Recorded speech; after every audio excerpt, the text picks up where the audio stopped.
أشهد أن لا إله إلا الله وحده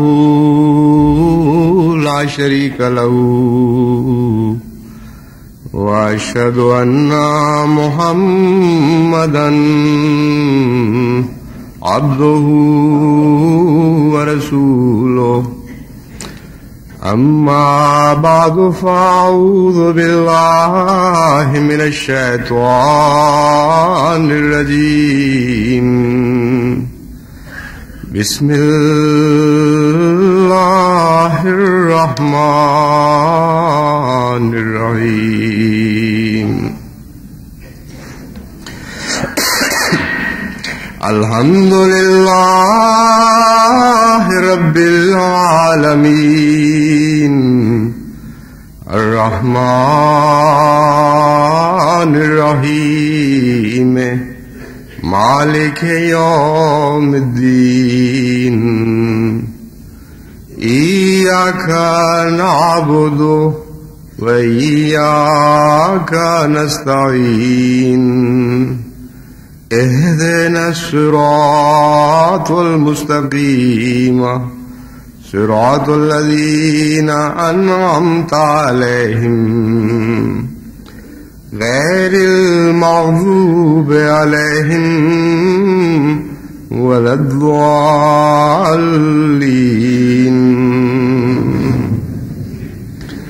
الذين يتبعون الرسول النبي الأمي الذي يجدونه مكتوبا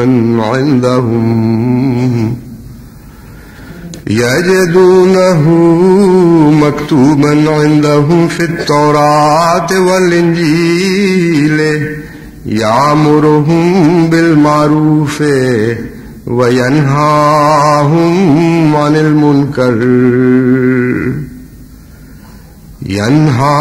عن المنكر ويحل لهم الطيبات ويحرم عليهم الخبائث ويضع عنهم إصرهم والأغلال التي كانت عليهم فالذين آمنوا به وعزروه ونصروه واتبعوا النور الذي ينزل معه أولئك هم المفلحون. اس آیت کریمہ میں جس کی میں نے تلاوت کی ہے حضور صلی اللہ علیہ وآلہ وسلم کے ان عظیم احسانات کا ذکر فرمایا ہے جو آپ نے تمام دنیا پر اور ہر زمانے کے انسان پر قیامت تک کے لیے فرمائے. گو ہر نبی اپنی قوم کے لیے ایک محسن کے طور پر آتا ہے لیکن محدود زمانہ پاتا ہے اور محدود لوگوں پر احسان کرتا ہے. یہ ایک ہی نبی ہے جس کا احسان جغرافیائی وسعتوں میں بھی پھیل گیا اور لامحدود ہو گیا اور سارے عالم کو اس نے اپنی لپیٹ میں لے لیا اور زمانی وسعتوں پر بھی حاوی ہو گیا. مستقبل پر تو ہے ہی، بعض پہلوؤں سے حضرت محمد مصطفیٰ صلی اللہ علیہ وآلہ وسلم کا احسان ماضی پر بھی ممتد ہو گیا کیونکہ آپ وجہ تخلیق کائنات تھے. اس لیے جو مقصود ہے اس کا اول تمام حالتوں پر ایک احسان ہوتا ہے. کچھ احسانات تو آپ کے ایسے ہیں جو اللہ تعالیٰ کی فضل اور رحم کے ساتھ از خود بنی نوع انسان کو پہنچ رہے ہیں. کچھ احسانات ایسے ہیں جن میں بنی نوع انسان پر ذمہ داریاں عائد کی گئی ہیں. وہ اگر آگے بڑھیں گے، ہاتھ بڑھائیں گے تو اس پھل کو پائیں گے جو ان کے لیے حضرت محمد مصطفیٰ صلی اللہ علیہ وآلہ وسلم نے ایک کامل اور نہایت شیریں اور مکمل حالت میں پیدا فرمایا ہے. اور اگر وہ ہاتھ نہیں بڑھائیں گے تو اپنا نقصان کریں گے. یہ جو احسانات ہیں جن کا اس آیت میں ذکر ہے جو میں نے تلاوت کی ہے، یہ دوسری قسم سے تعلق رکھتے ہیں۔ حضور اکرم صلی اللہ علیہ وآلہ وسلم نے کچھ ذمہ داریاں ادا فرمائیں، ان میں جو آپ کے ساتھ تعاون کرے گا، جو آپ کی مدد کرے گا، قرآن کریم فرماتا ہے اولئک ھم المفلحون، صرف انہی لوگوں تک محمد مصطفیٰ صلی اللہ علیہ وآلہ وسلم کا فیض پہنچے گا اور وہ فلاح پائیں گے۔ جو اعراض کریں گے اور ان سے فائدہ نہیں اٹھائیں گے وہ اسی حد تک نامراد اور ناکام رہیں گے۔ ان ذمہ داریوں میں سے جو حضرت محمد مصطفیٰ صلی اللہ علیہ وآلہ وسلم کے ذریعے ہم تک پہنچیں، کچھ تو کھلی کھلی حلال اور حرام سے تعلق رکھتی ہیں۔ حلال بھی بین اور نمایاں ہے اور حرام بھی بین اور نمایاں ہے، اور حضرت حضور اکرم صلی اللہ علیہ وآلہ وسلم نے ہر وہ چیز جو بنی نوع انسان کے لیے فائدہ مند تھی وہ حلال کر دی اللہ کے حکم کے ساتھ، اور ہر وہ چیز جو گندگی کا پہلو اپنے اندر رکھتی تھی اسے حرام فرما دیا۔ حلال کے ساتھ طیبات کی شرط بتاتی ہے کہ آپ کی شریعت کا قدم پہلی شریعتوں سے آگے اٹھا ہے، ان سے بڑھ کر ہے، کیونکہ اس سے پہلے کبھی کسی شریعت نے حلال کے ساتھ طیب کی شرط نہیں لگائی تھی۔ آپ بے شک مختلف شرائع کا مطالعہ کریں، مختلف الہی کتب کو غور سے پڑھیں، سوائے قرآن کریم کے کوئی ایسی کتاب نہیں جو حلال اور حرام کو اس طرح کھول کر بعض صفات کے ساتھ باندھ کر بیان کرتی ہو، اور طیب کو حلال کے ساتھ اکٹھا کر دینا یہ بتاتا ہے کہ امت محمدیہ کو صرف حلال چیزوں کی تعلیم نہیں دی گئی بلکہ حلال میں سے بھی طیب چیزوں کی تعلیم دی گئی ہے کہ ان کو اختیار کرو۔ اسی طرح صرف وہی باتیں حرام کی گئی ہیں جن کے اندر خبث کا پہلو ہے۔ ان دو باتوں سے ایک طبی نتیجہ نکلتا ہے کہ کوئی شخص حضور اکرم صلی اللہ علیہ وآلہ وسلم پر ایمان لائے یا نہ لائے، عقلی اور طبی نتیجہ ان باتوں کا یہ نکلے گا کہ اگر کوئی شخص اچھی چیزوں کو حلال کر رہا ہو اور بری چیزوں کو حرام کر رہا ہو تو جو اس کی بات نہیں مانے گا وہ لازماً اپنا نقصان اٹھائے گا، جس کا مطلب یہ ہے کہ شریعت محمدیہ کے عالمی ہونے کا ایک یہ بھی پہلو ہے۔ کتنا ہی بڑا معاند ہو، مخالف ہو، آپ کو جھوٹا سمجھے، مفتری گردانے، نعوذ باللہ من ذالک، لیکن تعلیم ایسی ہے جو اپن't قوت کے زور سے منوا کر رہے گی۔ جو اس تعلیم سے منحرف ہوں گے، جو حضرت محمد مصطفیٰ صلی اللہ علیہ وآلہ وسلم کے ارشادات کو نظر انداز کرتے ہوئے آپ کے بیان فرمودہ حرام پر منہ ماریں گے، وہ اپنا نقصان خود کریں گے، کیونکہ خبیث چیز لازماً نقصان کرتی ہے۔ مثلا کوئی زہر کھائے اور فخر سے کہے کہ فلاں شخص نے مجھے کہا تھا زہر نہ کھاؤ، میں اس کو نہیں مانتا اس لیے میں کھاؤں گا، اس کا تبھی یہ نتیجہ نکلے گا کہ زہر اس کو نقصان پہنچائے گا۔ کوئی فائدے کی بات ہو کسی سے کہی جائے اور آگے سے کوئی فخر سے کہے کہ میں نہیں مانوں گا، تم کیا لگتے ہو مجھے یہ باتیں کہنے والے، تو لازماً اپنا نقصان کرے گا۔ تو شریعت کی حکمتیں بھی اس آیت میں بیان فرما دی گئیں کہ محمد مصطفیٰ صلی اللہ علیہ وآلہ وسلم کا زبان سے انکار کرو بھی تب بھی تمہیں اختیار نہیں ہے کہ اس کے حکم سے باہر جاؤ۔ جب باہر جاؤ گے سزا پاؤ گے، جب ایسے افعال کرو گے جس پر حضور اکرم صلی اللہ علیہ وآلہ وسلم نے اجازت نہ دی ہو تو تمہیں نقصان پہنچے گا۔ دوسرا پہلو اس آیت کا ہے کہ حرام اور حلال کو بیان فرمانے کے بعد یضع عنہم اسرہم والاغلال التی کانت علیہم، یہ ایک تیسری چیز بیان ہوئی ہے کہ وہ ان کے بوجھ اتارتا ہے اور ایسے توق ان کی گردنوں سے دور کرتا ہے جنہوں نے ان کو باندھ رکھا تھا۔ اس سے مراد حلال اور حرام کے مابین وہ عادتیں ہیں جو قوموں کے اوپر بوجھ بن جایا کرتی ہیں اور ان کی ترقی کی رفتار کو کمزور کر دیتی ہیں، اور بعض دفعہ اتنے بڑے بوجھ بن جاتی ہیں کہ ان کی آزادیاں ختم ہو جاتی ہیں، وہ رسم و رواج کے غلام بن کے رہ جاتے ہیں۔ اس لیے بدرسوم کے خلاف جہاد کا اعلان ہے۔ یہاں یہ اعلان ہو رہا ہے کہ محمد مصطفیٰ صلی اللہ علیہ وآلہ وسلم صرف حلال اور طیب کی اجازت نہیں دے رہے اور صرف خبیث اور حرام سے منع نہیں فرما رہے، بلکہ ان دونوں کے درمیان کچھ ایسی باتیں بھی تم پاؤ گے کہ فی ذات ہی نہ ان کا خبث نظر آئے گا، نہ کوئی خاص طیب بات ان میں دیکھو گے۔ یہ درمیان کی سرزمین ایسی ہے، اس میں بھی بعض باتیں تمہارے لیے مصیبت کا موجب بن سکتی ہیں۔ محمد مصطفیٰ صلی اللہ علیہ وآلہ وسلم تمہیں ایسے رسم و رواج سے بھی روکیں گے اور روک رہے ہیں، اور ایسی عادات سے بھی روکیں گے اور روک رہے ہیں کہ جو تمہاری گردنوں کو توق ثابت ہو سکتی ہیں۔ ان آیات کی روشنی میں جماعت کو یہ توجہ دلانا چاہتا ہوں کہ ہم پر لازم ہے کہ وقتاً فوقتاً رسم و رواج کے خلاف آواز بلند کرتے رہیں۔ یہ رسم و رواج کا مضمون، جیسا کہ میں نے بیان کیا، اس آیت کی روشنی میں کچھ ابہام اپنے اندر رکھتا ہے۔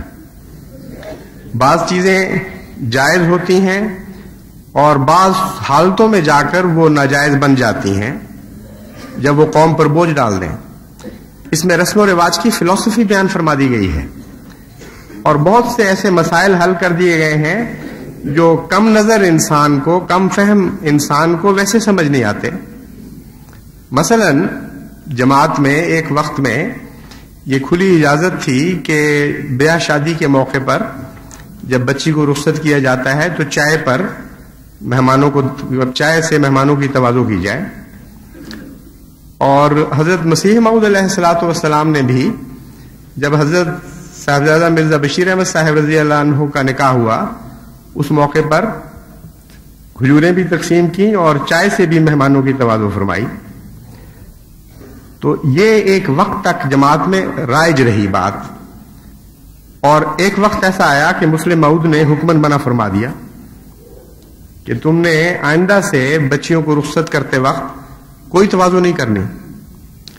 جو کم فہم لوگ ہیں وہ چونکہ اسلام کے حلال و حرام کو تو سمجھتے ہوں شاید، لیکن یہ درمیانی چیزوں کو نہیں سمجھتے، ان بوجھوں کو نہیں سمجھتے جن کو دور کرنے کے لیے محمد مصطفیٰ صلی اللہ علیہ وآلہ وسلم تشریف لائے تھے۔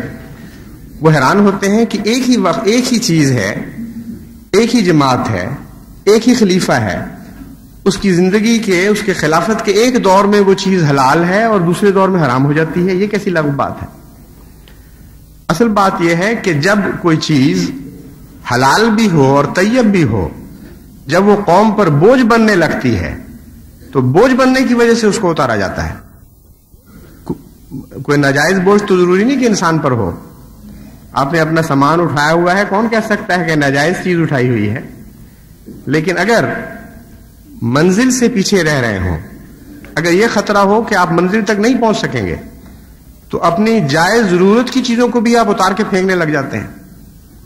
بعض صورتوں میں انسانی قربانی بھی دینی پڑتی ہے جب وہ چیزیں بوجھ بن جائیں۔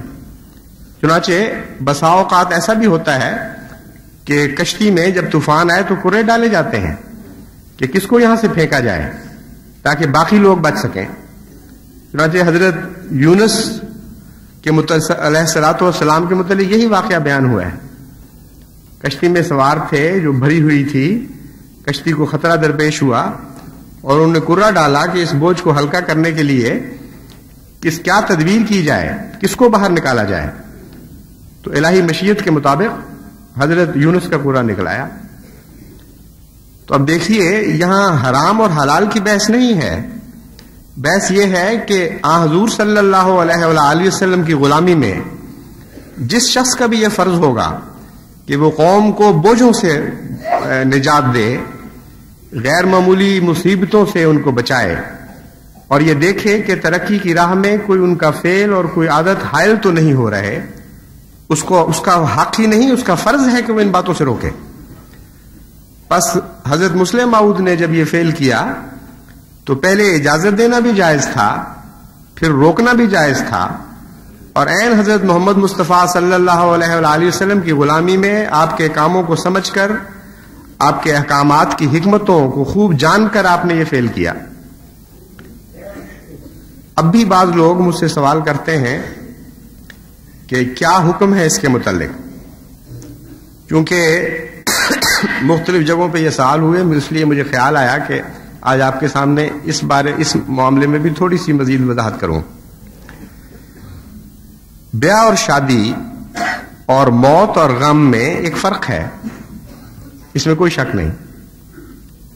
یہ تو ہو ہی نہیں سکتا کہ شادی بیاہ کے وقت بھی آپ اسی طرح، اسی طرز سے اپنے غم کو منائیں جس طرح بیاہ شادی کے وقت خوشی کو مناتے ہیں۔ اور خوشی طبعاً انسان کو دعوتوں پر بھی آمادہ کرتی ہے، خوشی طبعاً مٹھائی تقسیم کرنے کے ساتھ ایک تعلق رکھتی ہے، دل چاہتا ہے ہم اس خوشی میں دوسروں کو شریک کریں۔ چنانچہ حضرت مسیح موعود علیہ الصلوۃ والسلام نے اس مسئلے پر روشن ڈالتے ہوئے فرمایا کہ خوشی کے جو طبعی اظہار ہیں وہ منع نہیں ہیں، لیکن جب یہ رسم بن جائیں اور جب یہ بوجھ بن جائے قوم پر، پھر ان کو منع کیا جائے گا۔ آپ نے فرمایا نیتوں پر دار و مدار ہوتا ہے، بعض دفعہ بے تکلفی کے ساتھ بعض باتیں خود بخود رونما ہو رہی ہوتی ہیں، بعض دفعہ وہ باتیں آہستہ آہستہ رسم بن جاتی ہیں اور غیر اللہ کا خوف ان کو کرنے پر مجبور کر دیتا ہے۔ چنانچہ حضرت، اور یہاں جا کر وہ نہ صرف منع ہو جاتی ہیں بلکہ شرک میں داخل ہونے لگتی ہیں۔ اس وقت کے امام کا فرض ہے کہ وہ لازماً قوم کو ان چیزوں سے روک دے۔ چنانچہ یہ جو بیاہ شادی پر خاطر مدارات سے روکا گیا، اس کی حکمت بیان کرتے ہوئے حضرت مسلم موعود نے فرمایا کہ بعض لوگ غریب ہیں جن میں طاقت نہیں ہے، بعض لوگ امیر ہیں جن میں طاقت ہے، اگر وہ طاقت کے اندر رہیں اور اسراف نہ کریں تو ناجائز نہیں ہے خاطر مدارات کرنا، لیکن اگر امیروں کی اس عادت کی بنا پر ایک ایسی رسم چل پڑے کہ غریب مجبور سمجھے اپنے آپ کو کہ لازماً میں نے خاطر مدارات کرنی ہے ورنہ میری ناک کٹ جائے گی، اگر وہ اپنے آپ کو پابند سمجھنے لگے تو اس کا وہ فعل ایک طبی حالت کے نتیجے میں نہیں ہے بلکہ طبی حالت کے خلاف ہے۔ اور ان امور کا فیصلہ کرنے کے لیے آن حضرت صلی اللہ علیہ وآلہ وسلم کی ایک صفت ہے جو ہمیشہ ہمارے لیے رہنما بنی رہے گی، جس کو قرآن کریم نے کہا کہ لوگوں کو بتا دو اچھی طرح، وَمَا أَنَا مِنَ الْمُتَكَلِّفِينَ، کہ اگر تم مجھے سمجھنا چاہتے ہو تو یہ دیکھ لو کہ میں متکلف نہیں ہوں، جو طبی حالتیں ہیں وہی مجھ سے ظاہر ہوتی ہیں، اور کسی غیر کی طاقت کے، جبر کے، دباؤ کی بنا پر، غیر اللہ کے کسی خوف سے میری ان طبی حالتوں میں تم کوئی تبدیلی نہیں دیکھو گے۔ بس اگر جماعت میں یہ بات اسی طرح جاری رہتی کہ جو غریب ہے وہ اپنی توفیق کے مطابق کچھ خرچ کرتا یا نہ کرتا، اس کی عزت نفس پر فرق نہ پڑتا، اس کو غیر اللہ کا خوف اپنی طاقت سے بڑھ کر خرچ کرنے پر مجبور نہ کرتا، تو غالباً اس حکم کی ضرورت نہ رہتی۔ یہ ممکن تھا کہ اگر عمراء اسراف کرنے لگ جاتے، نام و نمود اور نمائش کی خاطر خرچ کرنے لگ جاتے تو اس وجہ سے ان کو بھی روکا جاتا۔ چنانچہ حضرت مسلم موعود نے فرمایا کہ ان غریبوں کی وجہ سے جو مجبور ہو کر ایک غلط کام میں مبتلا ہو رہے ہیں اور غلط بوجھ اٹھانے لگ گئے ہیں، میں نے ساری جماعت کو حکم دیا ہے کہ جن کو طاقت بھی ہے وہ بھی اپنے کمزور بھائیوں کی خاطر رک جائیں اور ان کی عزت نفس کا خیال کریں۔ ان کے لیے رکنا ثواب کا موجب ہوگا، کیونکہ ان کے اس فعل سے غریبوں کو حوصلہ ہوگا، وہ سمجھیں گے کہ اب یہ کوئی ضروری بات تو تھی نہیں، امیر بھی نہیں کر رہا ہے، ہم بھی نہیں کر رہے، اور بہت سے ایسے مصارف ہیں جن سے ان کو نجات ملے گی۔ وہ اپنے بچی کو جو کچھ دینا چاہتے ہیں ان کو توفیق ملے گی کہ بجائے لوگوں کو چائے پلانے کے 2 کپڑے جوڑے کے اپنے بچی کو دے دیں۔ یہ حالت جو ہے بنیادی طور پر اسی طرح جاری ہے،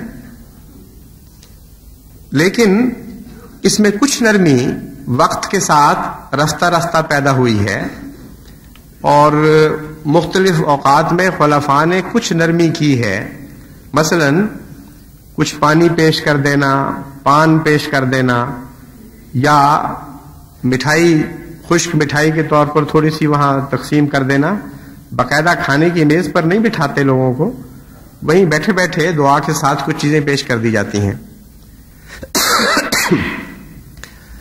یہاں اس حد تک تو اس میں سرے دست کوئی حرج نہیں ہے، لیکن عموماً جب اجازتیں دی جاتی ہیں یا صرف نظر کیا جاتا ہے بعض باتوں سے، تو خطرہ یہ ہوتا ہے کہ لوگ پھر آگے قدم بڑھاتے ہیں اور سرک کر پھر اس مقام تک پہنچنے لگ جاتے ہیں کہ اس کے نتیجے میں پھر باقیوں کو بھی اس سہولت سے محروم کرنا پڑتا ہے۔ یہ میں جماعت کو سمجھانا چاہتا ہوں کہ ایسی بات نہ کریں، خام خواہ اس حد تک معاملات کو آگے نہ بڑھائیں کہ یوں محسوس ہو کہ وہ رسم بن چکی ہے، جماعت پر بوجھ آ گیا ہے اور پھر وہی مصیبت غریبوں پر آ پڑی ہے جس سے ان کو بچایا گیا تھا۔ تو معروف کی حد تک محض خوشی کے اظہار کے لیے کچھ خاطر مدارات اس قسم کی ہو جائے تو اس میں کوئی مذائقہ نہیں ہے۔ چند دن ہوئے ایک شادی کے موقع پر ایک صاحب تشریف لائے کہ دیکھیں کوکا کولا کی تو اجازت ہے اور چائے کی پیالی سستی پڑتی ہے کوکا کولا سے، اس لیے چائے کی اجازت نہ ہونے کی مجھے سمجھ نہیں آ رہی۔ جب سردیاں آ گئی ہیں تو ہمیں چائے کی اجازت ملنی چاہیے۔ میں نے کہا چائے کی اجازت ملے گی تو پھر اس کے لوازمات کی بات شروع ہو جائے گی، پھر اہتمام کیا جائے گا، پھر میزیں لگائی جائیں گی، پھر کرسیاں، پھر اس کے لیے صاحبان، یہ سارے اخراجات جو چائے کے ساتھ لازم ہے کوکا کولا کے ساتھ تو لازم نہیں۔ اور پھر مٹھائی بھی ساتھ آ جائے گی کہ مٹھائی جب بغیر چائے کی اجازت تھی تو چائے کے ساتھ کوئی اجازت نہیں۔ تو یہ چیزیں ایسی ہیں جو رفتہ رفتہ جڑ پکڑتی چلی جاتی ہیں، اور اس اونٹ والا ان کا حال ہو جاتا ہے جس نے اپنے مالک کو خیمے سے نکال دیا تھا۔ سردیوں کے زمانہ تھا، شدید سردی پڑتی ہے صحرا میں، جتنی گرمی صبح پڑتی ہے اتنی زیادہ سردی بھی پڑا کرتی ہے۔ تو بیچارہ جو اونٹ تھا اس وقت تک تو وہ بیچارہ تھا، پھر بعد میں مالک بیچارہ بن گیا۔ اونٹ نے کہانی کے مطابق بڑے ادب سے مالک سے درخواست کی کہ میں تو باہر مرا جا رہا ہوں سردی سے، تم اندر گرمی میں آرام کر رہے ہو، اجازت ہو تو میں تھوڑا سا سر داخل کر لوں۔ مالک نے کہا ہاں اتنی جگہ تو ہے، سر داخل کر لو۔ پھر تھوڑی دیر کے بعد اس نے کہا کہ سردی کچھ بڑھ گئی ہے تو اگر گردن بھی ساتھ آ جائے تو کیا حرج ہے؟ مالک نے کہا ٹھیک ہے، گردن کی بھی اجازت ہے۔ پھر اس نے کہا کہ دیکھو میری 4 ٹانگیں ہیں، ان میں سے اگلی 2 ٹانگوں کو میں اندر داخل کرنا چاہتا ہوں کیونکہ ساری ٹانگیں تو ٹھنڈی نہیں ہونی چاہیے۔ اس نے کہا ٹھیک ہے چلو، پھر سکڑ کے ایک طرف ہو گیا۔ کچھ دیر کے بعد اونٹ نے کہا کہ اب مجھ میں صبر کی طاقت باقی نہیں رہی، اب باقی رات تم باہر نکلو اور میں اندر آؤں گا۔ تو بین ہی اسی طرح رسم و رواج داخل ہوتے ہیں۔ کسی ایک مقام پر اگر چھوٹے سے حصے کو آپ کہیں کہ یہ ناجائز ہو گیا ہے تو وہ درست نہیں ہوتا، لیکن عمومی نگاہ رکھنی پڑتی ہے قوم کی حالت پر، اور کسی ایک مقام پر وہ تنکا آ ہی جاتا ہے جس تنکے کے بوجھ سے پھر کمر ٹوٹنے لگتی ہے۔ اس لیے ان چھوٹی چھوٹی چیزوں پر نگاہ رکھ کر روکنا پڑتا ہے۔ اصول یہ پیش نظر رہنا چاہیے کہ ان چیزوں میں جو حلال اور حرام کی بینات میں داخل نہیں ہیں ان میں سے بھی آگے قسمیں ہیں۔ کچھ ایسی ہیں جو بعض حالات میں جائز اور بعض حالات میں ناجائز ہو جاتی ہیں۔ اس وقت میں اس قسم سے متعلق بات کر رہا ہوں۔ ایسی باتوں سے پرہیز کریں جو بعض حالات میں جائز بھی ہوتی ہیں، لیکن اگر ان میں آپ زیادتی کر جائیں تو وہ ناجائز ہو جاتی ہیں، اور اگر مزید زیادتی کریں تو وہی چیزیں شیطانیت کہلاتی ہیں۔ چنانچہ قرآن کریم نے لا تبذر تبذیرا کہہ کر تبذیر کرنے والوں کو، حد سے زیادہ فضول خرچی کرنے والوں کو شیطان کا بھائی قرار دیا، شیطان کا ساتھی قرار دیا۔ تو معلوم یہ ہوتا ہے کہ احکامات میں اتنی واضح تقسیمیں نہیں ہیں کہ اچانک ایک چیز حرام اور اچانک حلال ہو جاتی ہے۔ بعض ایسی بھی جگہ ہیں جہاں حلال چیز حرام ہو جاتی ہے، بعض ایسی جگہ ہیں جہاں حرام چیز جا کر حلال ہو جاتی ہے۔ مثلا مرتے ہوئے کے لیے سور کھانا یہ اس کے برعکس مثال ہے۔ تو باریک نظر سے ان ساری چیزوں کا مطالعہ کرتے رہنا چاہیے۔ اور جہاں تک جماعت کا تعلق ہے کوشش یہ کریں کہ اسراف سے کام نہ لیا کریں.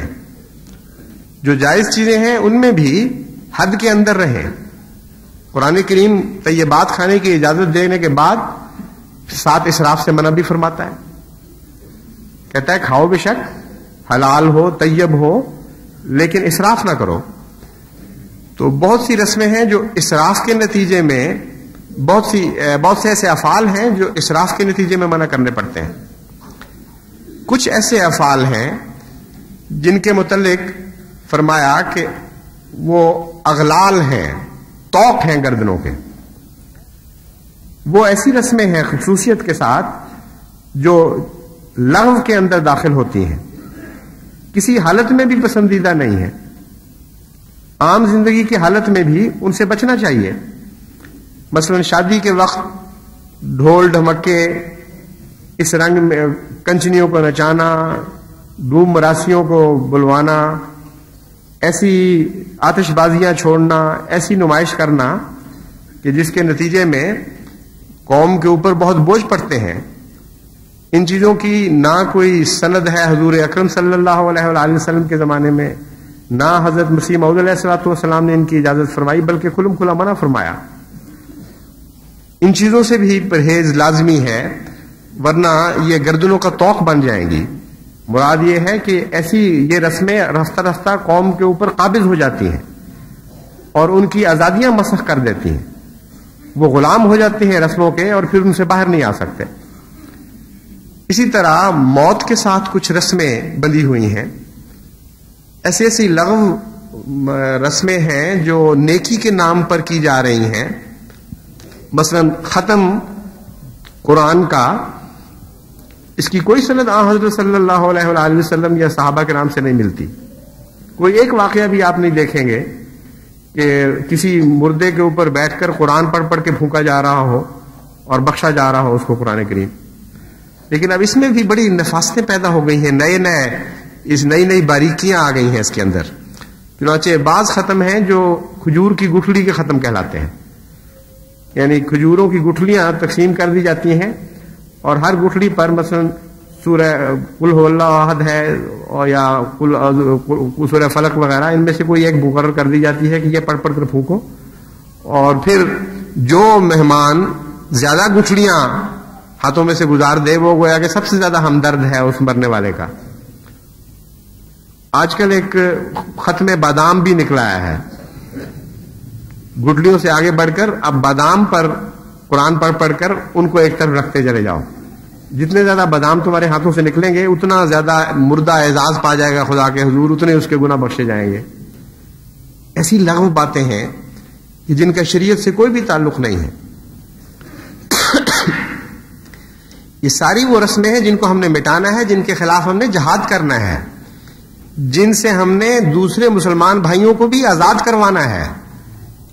یہ مقصد نہیں ہے میرا کہ جماعت نہ کرے، جماعت تو مجھے علم ہے کہ ان باتوں کو، اس قسم کی رسموں کو نہیں اختیار کرتی، لیکن آپ کا فرض ہے کہ غیروں کی بھی اصلاح کریں. یاد رکھیں قرآن کریم بار بار ایسی مثالیں دیتا ہے کہ انبیاء اپنے منکرین کی بھی اصلاح کر رہے ہوتے ہیں. جو ان کے دعوے پر ایمان نہیں بھی لا رہے ہوتے ان کو بھی نیک نصیحت کر رہے ہوتے ہیں. اس لیے جماعت کو اس بات سے قطع نظر کہ جماعت کو دنیا کیا سمجھ رہی ہے، آپ کو مسلمان بھی کہتی ہے کہ نہیں، معروف باتوں میں غیروں کی اصلاح کرنے کی کوشش کرنی چاہیے، ان کو معروف کا حکم دینا چاہیے اور بدیوں سے ان کو روکنا چاہیے. کیونکہ کل کو انہوں نے آپ کا جز بننا ہے. جس چیز نے آپ کے بدن کا جز بننا ہے اس کی پہلے بھی تو کوئی اصلاح ہوا کرتی ہے. جتنی خام حالت میں آپ اس کو قبول کریں گے اتنا آپ کو نقصان پہنچے گا.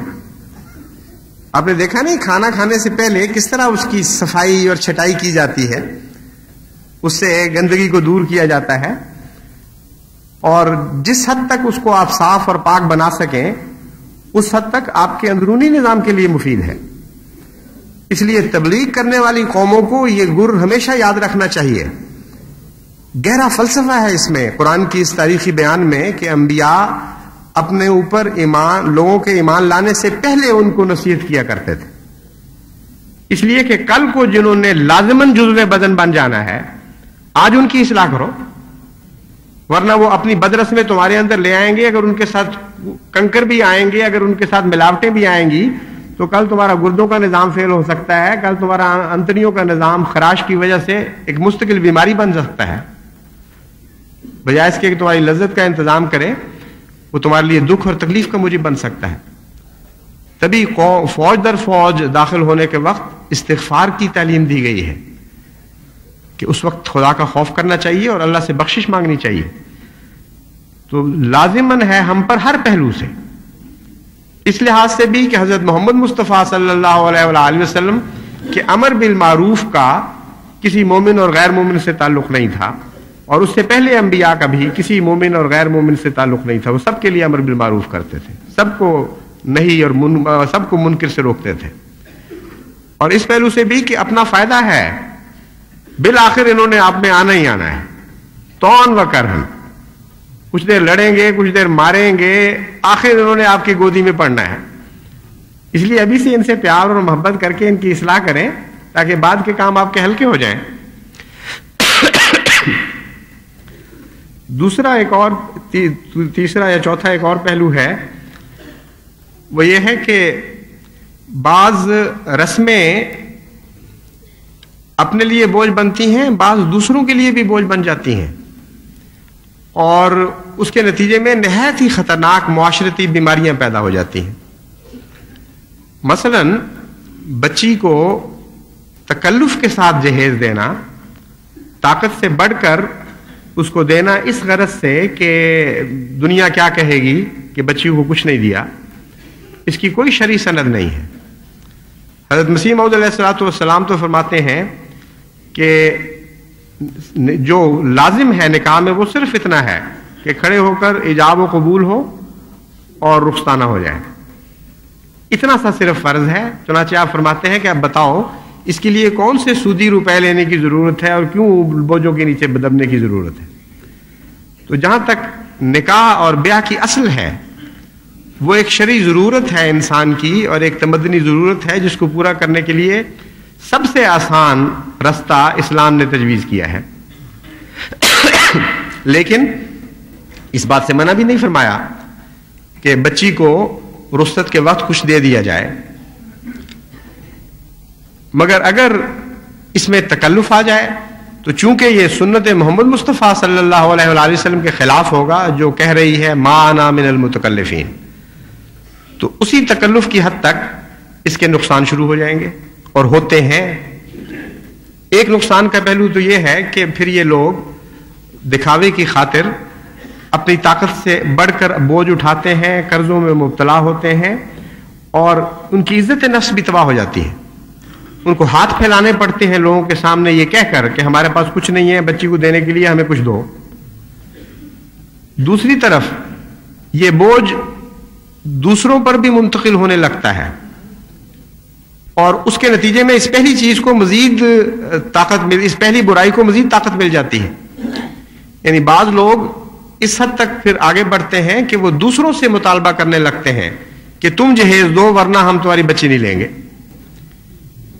یہ وہ حد ہے جو کسی قیمت پہ بھی جماعت کو قبول نہیں ہو سکتی۔ یعنی تم خود بوجھ کو کے تلے دب رہے ہو، تکلف کر رہے ہو، یہ بھی بہت بری بات ہے، لیکن اسلام کے منشا کے خلاف، اسلام کے احکام کے خلاف کسی بچی والے کو مجبور کرنا کہ وہ بیٹی کو رخصت کرے موٹروں کے ساتھ یا قالینوں کے ساتھ یا صوفہ سیٹوں کے ساتھ، یہ ایسی ناجائز حرکت ہے کہ کسی طرح بھی جماعتی نظام اس کو برداشت نہیں کر سکتا۔ تو اس عادت کو خصوصیت کے ساتھ آپ دور کریں۔ اس کے نتیجے میں ہماری سوسائٹی میں بہت سے دکھ پھیل چکے ہیں۔ میرے علم میں ہے، مجھے بارہا ایسی چٹھیاں ملتی ہیں بچی والوں کی طرف سے بھی بڑے دکھ کی، اور جھگڑوں کے وقت فریقین کے مطالبوں کے ساتھ بھی مجھے علم ہو جاتا ہے کہ کیا کیا بےہودہ حرکتیں پہلے ہو چکی ہیں۔ نکاح کے آغاز میں اور رخصتانے سے پہلے جو بدنیتیں آپ کے اعمال میں داخل ہو چکی ہوتی ہیں وہ بالآخر کسی نہ کسی وقت دکھ کا موجب بنتی ہیں۔ آخر پھر جب تقسیمیں ہو رہی ہوتی ہیں اموال کی علیحدگی کے وقت، تو پھر یہ سارے جھگڑے اٹھ کر سامنے آتے ہیں کہ فلاں نے تو یہ دیا تھا اور فلاں نے وہ دیا تھا اور فلاں سے یہ لیا گیا تھا اور پھر واپس نہیں کیا گیا۔ نتیجہ یہ نکلتا ہے کہ اس سے پھر اللہ محلہ بھی تباہ ہونے لگتا ہے۔ ایسے لوگ قرض اٹھاتے ہیں لوگوں سے لے کر اور قرض واپس نہیں کر سکتے. ایسی مثالیں بھی آتی ہیں کہ زیور مانگ کر لوگوں سے لیے دکھاوے کی خاطر، اور جب وہ واپس لے جانے لگے اپنی بیٹی سے تو دوسروں نے دخل دیا. انہوں نے کہا کہ اب کہاں جا رہے ہو، لے جا رہے ہو، اب تو یہ آگے قابو، یہ تو یک طرفہ راستہ ہے، واپسی کا کوئی سوال نہیں ہے. اور اس پر جھگڑے چلے ہیں بڑے بڑے سخت کہ انہوں نے اپنی بچی کو فلاں زیور دیے تھے اور یہ واپس لے جانے لگے تھے، ہم نے پکڑ لیا، اب ہم نہیں جانے دیں گے، ان کا کیا حق ہے؟ حالانکہ وہ بعد میں پتہ چلا کہ وہ مانگے ہوئے زیور تھے، محض دکھاوے اور نام و نمود کی خاطر. تو یہ ساری وہ رسمیں ہیں جن کے خلاف ہمیں جہاد کرنا ہے، جماعت کو ان بوجھوں سے آزاد کرنا ہے، ورنہ بہت سے جھگڑے بھی چل پڑیں گے. رسمیں اپنی ذات میں بھی بےہودہ چیزیں ہیں، ان سے آزاد کرنا آپ کے اپنی بھلائی میں ہے، یعنی آپ کو ان سے آزاد کرنا. لیکن اس کے نتیجے میں پھر اور جو بد اثرات پیدا ہوتے ہیں اس سے سوسائٹی پھٹ جاتی ہے، اختلافات بڑھ جاتے ہیں، نفرتیں پیدا ہوتی ہیں، دنیا داری بڑھ جاتی ہے، روحانیت کو بڑا شدید نقصان پہنچتا ہے. پے در پے ایک دوسرے کے بعد رونما ہونے والے نتائج ہیں جو آگے بڑھتے چلے جاتے ہیں اپنے بد اثرات میں. اس لیے رسموں کو معمولی بات نہ سمجھیں، ان سے اگر آپ صرف نظر کریں گے تو یہ بڑھ کر پھر آخر آپ پر قابو پا جائیں گی. پھر تو یہ پیر تسمہ پا بن جائیں گی کہ جو آپ کی گردن میں ٹانگیں پھنسا لے گا اور پھر اس گردن کو نہیں چھوڑے گا. اور اسی لیے خدا تعالیٰ نے قرآن کریم میں رسموں کی بھیانک شکل کا نام ہی طوق رکھا ہے. فرمایا اغلال التی کانت علیہم، بڑی بری طرح مصیبتوں میں پھنسے ہوئے لوگ تھے جن پر میرا محمد مصطفیٰ صلی اللہ علیہ وسلم ظاہر ہوا. کس شان کا نبی ہے، ان کو حلال باتیں بھی کھول کھول کر بتا رہا ہے اور حلال میں سے بھی طیبات ان پر حلال کر رہا ہے، حرام باتیں بھی خوب کھول کھول کر بتا رہا ہے، اور بیچ کی باریک راہوں سے بھی غافل نہیں ہے. خوب اچھی طرح ان کو بتاتا ہے کہ ان دونوں کے بیچ میں کیا کیا چیزیں ہیں اور ان میں تمہیں کیا کیا احتیاطیں اختیار کرنی چاہیے. اور پھر ان قوموں کو آزادی دلا رہا ہے جو صدیوں سے رسم و رواج کے طوق کے تلے کلیتاً بیکار اور غلام بن چکی تھیں، ایسی حالت میں کہ پھر ان کا اپنا کچھ بھی باقی نہیں رہا تھا. یہ جو اپنا کچھ بھی باقی نہ رہا، یہ میں ترجمہ کر رہا ہوں گردن کے طوق کا. بات یہ ہے کہ گردن کا طوق انسان کے لیے سب سے زیادہ ذلیل کن غلامی ہے. وہ ایسی جگہ کا ہے جہاں سے آپ اس کو آزاد کروا ہی نہیں سکتے. ٹانگوں کی بیڑیوں سے تو ٹانگیں کاٹ کر بھی نجات ہو سکتی ہے، پاؤں کی بیڑیوں سے نجات ہو سکتی ہے، ہاتھوں. چنانچہ ایسے واقعات آئے ہیں کہ بعض قیدیوں نے بڑی مصیبت سے بچنے کی خاطر ان کلائیوں کو کاٹ دیا اور آزاد ہو گئے جن پہ ہتکڑیاں تھیں. تو ایسے واقعات ہوتے ہیں. بعض جانور ہیں جن کے ٹانگیں پھنستی ہیں، ان کے متعلق محققین کہتے ہیں کہ وہ اپنی زبان اپنے دانتوں سے چبا کر اپنی ٹانگ کو کاٹ کے الگ کر دیتے ہیں اور آزاد ہو جاتے ہیں. لیکن گردن میں جو طوق پڑ جائے اس میں پھر آزادی کی کوئی صورت نہیں ہوتی. تو حضرت محمد مصطفیٰ صلی اللہ علیہ وآلہ وسلم اتنے عظیم محسن ہیں، ایسے عظیم نجات دہندہ ہیں کہ وہ گردن کے طوقوں سے بھی قوموں کو آزاد کرنے والے ہیں. اس لیے پیشتر اس کے کہ وہ طوق بن جائیں آپ اپنی فکر کریں، اور جن لوگوں کے طوق بن چکے ہیں ان کو آزاد کروائیں، یہ بھی آپ کا فرض ہے. اللہ تعالیٰ اس کی توفیق عطا فرمائے، ہمارے معاشرے کو ایسا خوبصورت اور حسین بنا دے کہ ہم میں سے ہر ایک کہہ سکے کہ جس طرح میرے آقا نے کہا تھا مان من المتکلفین، میں بھی اسی آقا کی بدولت اس کے قدموں کے پیچھے چل کر آج یہ کہہ سکتا ہوں آنا من المتکلفین. میری زندگی صاف اور سچی اور واضح ہے. اگر میں غریب ہوں تو میری غربت تمہارے سامنے ہے، اگر میں امیر ہوں تو میری امارت تمہارے سامنے ہے. میں متکلفین میں سے نہیں ہوں جو تکلف کر کے ناجائز مصیبتوں میں مبتلا ہو جایا کرتے ہیں. اللہ تعالیٰ ہمیں اس کی توفیق عطا فرمائے.